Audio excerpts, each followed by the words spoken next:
Hi guys, it's Mrs. C here with cycle 3, week 23. One more week. You guys chanting it with me. I will just jump right in with geography then. So for geography this week, we have the prominent features. And if you kind of take a look at the map, if you go by where they are in the guide, they kind of, they start with the Grand Canyon and go over and then back up to Washington and then over to Niagara Falls. So I just decided to do them in order from left to right when you're looking at a map. So we started up in Washington with our Olympic rainforest, sorry, mind blank. And then we just pretended like we were kind of on a roller coaster. So we went down to the Grand Canyon, and then we went back up to the Black Mountains, and then we went down to the Ozark Highlands, and we went way up to Niagara Falls, and then we took the falls down, and we went shoo, all the way down to Okefenokee Swamp. So that's just kind of what I had the kids do. I had gone around and drawn on each of their maps and on my map. So in the Olympic rainforest, I drew a little rain cloud with rain. For the Grand Canyon, I just kind of drew, it kind of just looked like like an Aztec type of drawing, but I just went down, over, up, and over again so that it kind of looked like a canyon. For the Black Hills, I just went over the triangles that they have there. For the Black Hills, I just went over those in black. And then for the Ozark Highlands, I just did a lot of dots along those kind of mountains there. I just kind of did dots all throughout that. And then for the Niagara Falls, I kind of just drew some blue coming down with some waves kind of at the bottom, or bubbles at the bottom. It was almost kind of like a backwards rain cloud, but with lines instead. So, and then in the Okefenokee Swamp, I just colored it in so you could see where it was. So again, we just kind of pretend like we were on a roller coaster, and we went down, up, and then way down. So that's what we did for geography today. For timeline, we are in our last section, which is so exciting. The kids were really excited that I told them they finished timeline today. So I will show you the hand motions. Today I just hid the cards around the classroom because we hadn't done that for a while. And so when I do that, I hide them, and then I sing the segment that we are working on while they're trying to find them.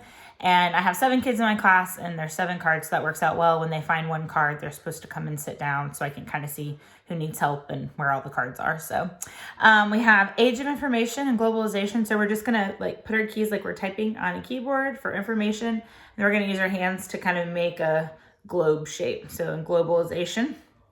And if you want to do 1970 or just 19, so this is 1970 to the present. Okay, so we have, I don't usually sign that, so we just do what's on the card.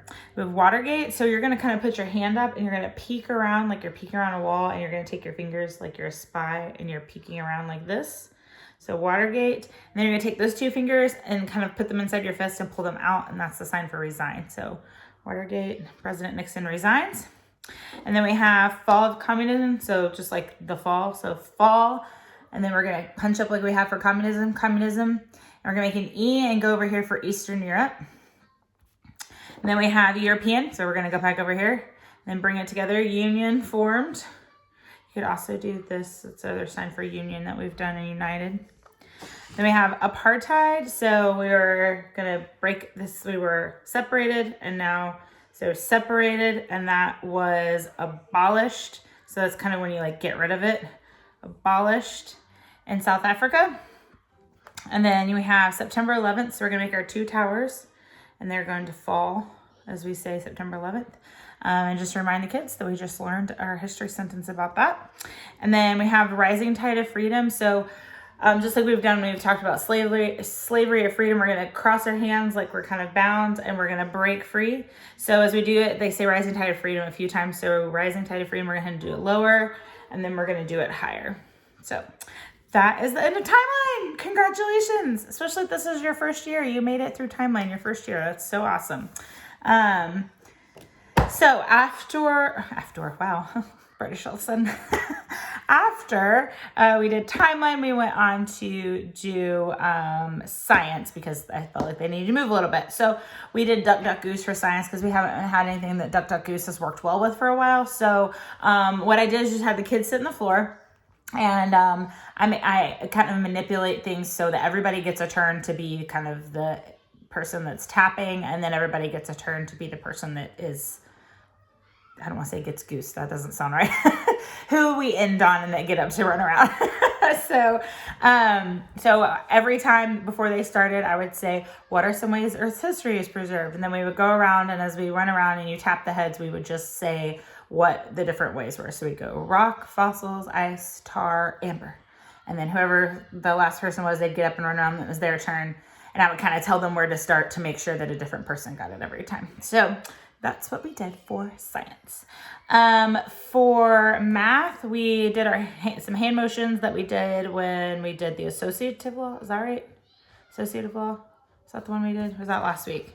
Yep, the associative law. So we had done, I'll try to scoot back a little bit so you can see. Ooh, my camera doesn't fall. We had A, so we're just kind of happy up making A. Opening parentheses, and then hands just straight down, kind of slapping your thighs. B plus C, making a C here. And then bring it in front of you, closing parentheses, equals A times B plus A times C. So we just did that a few times. We did it, kind of started off slower, and then we saw how fast we could go.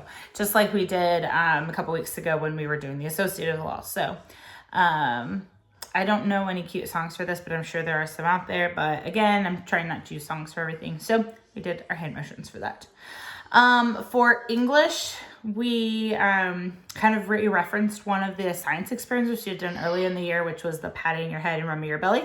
So for simple, we just placed our hand. I'm going to do it up on my chest, but normally do it on your belly. So we said simple, and then we have compound, complex, compound, complex.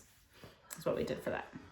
So we did that a couple different times, and then I let each of the kids pick which one they wanted to do, and then we all said which one they were doing. So for, let's see, what else do we have?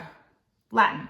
For Latin, I brought back Dave because they loved Dave last week, and they just think he's really funny, which cracks me up because I am not a great puppeteer by any stretch of the means. Jim Henson is rolling over in his grave when I do Dave. But anyway, so we had Dave, the dinosaur, and he wants to learn Latin, but he's a dinosaur and he can't speak Latin. So I was able to teach him hi this week. So he did say the word hi, but that was kind of all. So we say the Latin for Dave a few times, and then we say the English for Dave. We say it really slow for him, and then we say it faster, just say it all different ways. And then Dave tries to say it, and he can't ever say it. Can you, Dave? So he gets a little shy about things sometimes. So they think he's really funny. If you have a puppet and you have this age next year, which I have slightly older Becidarians, I would highly suggest getting a puppet for Latin because they're super fun. So that's what we did for that. And then for history, preamble. It's a lot for the little kids, but that's okay. They are capable. I found this printable on Teachers Pay Teachers, and I did pay for it because it was worth it. And I wanted it to have it anyway for my kids. It actually came in a bundle that was the preamble, the Pledge of Allegiance, and I want to say not the Constitution, the Declaration of Independence, sorry. And they're all kind of word art like this. So I printed this out for them. It has all of the words to the preamble on this. And I walked them through where each of the words are. And then I played the song a few times for them while they colored in this paper. There are hand motions and things out there. But I just felt like I wanted them to be able to take this home since it's so long. And I am a visual, if I see the words, it works so much better than just hearing them for me. So I wanted them to have something they could take home and kind of visualize the words with. So that is what we did for history today. I will try to put a link to where I got this down below. You do have the ability to buy just this page if you don't want to buy all of them, but I think through the whole set it was like $4, so it was worth it. Yeah, that's everything. For science, we did the dice and the coin toss again. And I watched another video last night just to remind me what science was supposed to do, and also to help me understand how I was supposed to distinguish it from the other 2 weeks where we've done coin tossing and dice rolling. And I just wanted to say that she had a wonderful idea, which was to point out to the kids after you've talked about the odds and, if the odds are stacked against you and things like that, to bring up the story of David and Goliath. And David definitely had the odds stacked against him as far as defeating Goliath, but he had God on his side. And so even though the odds may seem stacked against us, we have God on our side. And with God, all things are possible or probable. So anyway, I thought that was just a really awesome connection for the kids and wanted to share that with you guys in case you haven't done it yet. So anyway, that's all for week 23. We've got one more week, and then we'll be done for the summer. So if you guys have any comments or questions, you can leave them down below, and I will see you back next week. Bye.